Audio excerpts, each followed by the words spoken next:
Okay, third grade, I'm going to read your literature story for this week. It's titled The Talent Show, and it's on page 306 in your literature book. I would suggest getting out your literature book and reading with me because I think it might be hard for you to read the words on the video. But if not, and you can read the words, go ahead and follow along. Miss Babbitt came to school one morning wearing her smiley face earrings, the ones that mean something special is going to happen. Kelsey asked her why she was wearing them, but Miss Babbitt said she wouldn't tell till the end of the day. Right before dismissal, Miss Babbitt said, "Boys and girls, I have something special to announce. 2 weeks from today, this class is going to have a talent show. It'll be in the gym, and all the first, second, and third graders will come to see it. We won't have winners.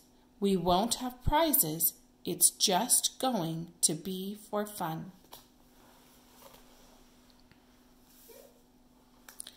You may perform anything you'd like, a poem, a song, a joke, a dance. And are there questions? Carol Ann asked, "Can we wear costumes?" You may wear costumes or not, whichever you prefer.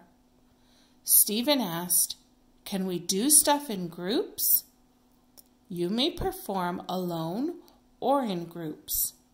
Pam asked, "If we say a poem, do we have to rememberize it, or can we read it off a paper?" I think it would be much more effective if you memorized it. Leo asked, "Can I have my dog in my act?" You may, but someone must bring the dog at the time of the show. It may not roam around our classroom all day, distracting the class.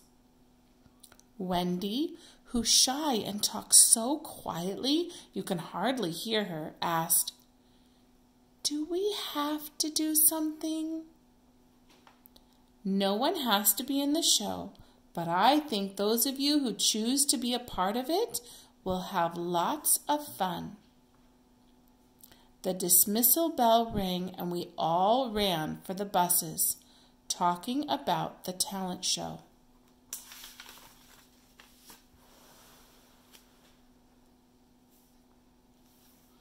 That night, Carol Ann called me on the phone. "Beanie, I have the greatest idea for the talent show. You and I are going to recite a poem together. I wrote a poem that has lines for 2 people to say. It's about bees, a queen bee and a worker bee. It'll be the best act in the whole show. If they gave awards, this act would win first place. We'll practice every day after school. My mother will make the costumes. You'll be the worker bee, and I'll be the queen bee." "Why do you get to be the queen?" I asked. "Because I have curly hair, silly. Don't you know anything?" The next day, Carol Ann gave me a copy of the poem. We practiced at her house after school. Carol Ann stretched out on big pillows to say her lines. I had to stand holding a mop and a pail. Carol Ann said those were props and they made us look our parts. I didn't want to hold a pail and a mop while Carol Ann lay on pillows, but I didn't complain because, number 1, Carol Ann is very bossy, and I'm a tiny bit scared of her, and number 2, I didn't have any better ideas for an act. The day after that, we practiced at my house. Carol Ann wore a crown. I didn't. On Saturday, Carol Ann decided I should say my lines in a low, growly voice like a worker who is tired, and she should say her lines soft and tinkly like a queen.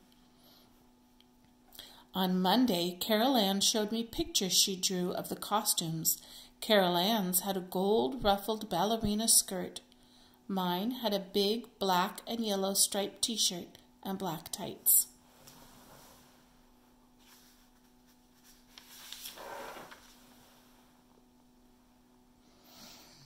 A week before the show, Carol Ann said, "Let's talk about all the things that might go wrong." "Let's not," I said. Carol Ann ignored that and started to list them. "I'm worried you might forget your lines, or drop your mop, or get a run in your tights, or trip over your pail, or get the hiccups or sneeze." That's when I started to worry. I worried that I would spit when I talked.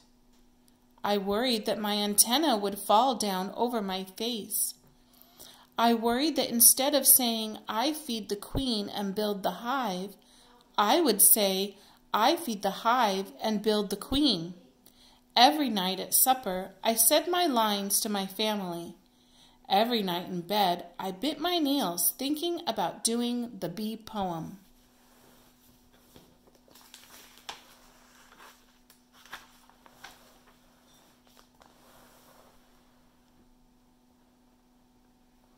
One night, as I was repeating, "I feed the queen and build the hive," over and over during supper, my dad said, "Beanie, relax. You're supposed to be enjoying this talent show." "I know Miss Babbitt even said the show was for fun, but I'm not having any." "I know. I'll do something wrong and Carol Ann will be mad at me." "Then why are you doing an act with her?" my brother asked. "It just sort of happened. Besides, I don't have any better ideas." "How about doing the cartwheels you just learned in gymnastics class?" my mother asked. "Your teacher said you do them really well." "Carol Ann wouldn't like that. She's got everything all figured out for us."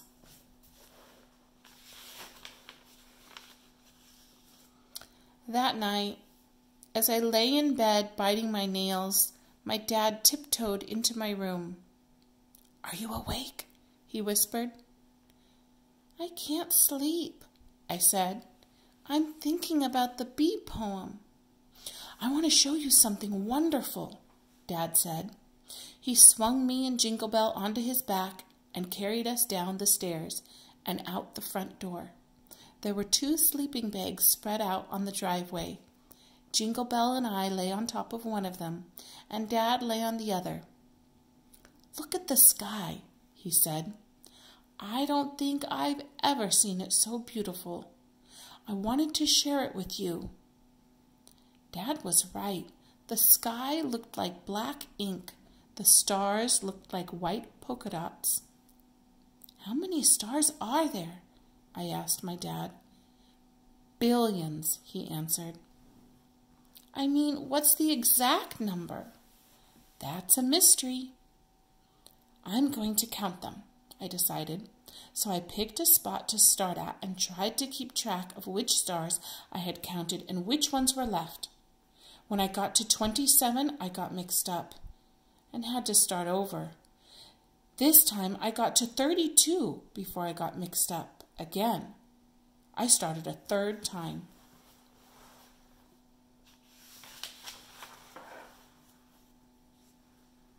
Dad stopped me. "You know something, Beanie? I don't think you should count the stars.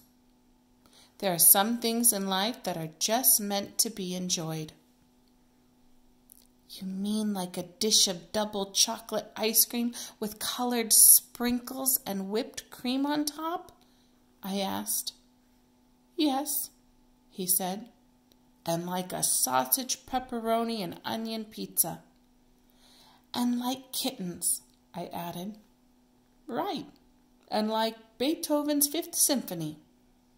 "And like a starry, starry night, Daddy?" "Yes, like a starry, starry night." We looked up at the sky for a while. Then my dad asked, "Do you know what else should just be enjoyed?"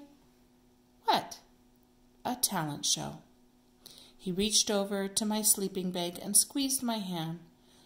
We lay there looking up at the stars for a long time, not counting them, just enjoying them.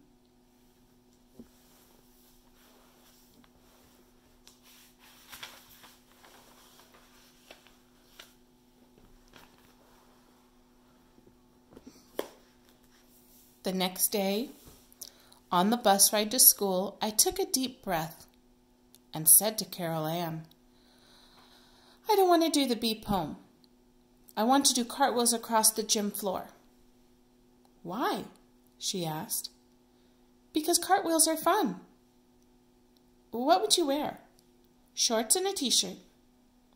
What kind of music would you have? No music. How many cartwheels would you do? As many as it takes. What if you fall? I'll get up and keep going. What if you do a cartwheel into Kevin Gates? Carol Ann, quit it, I said. I'm doing cartwheels no matter what you say. Then I gave her back the paper with my bee poem lines.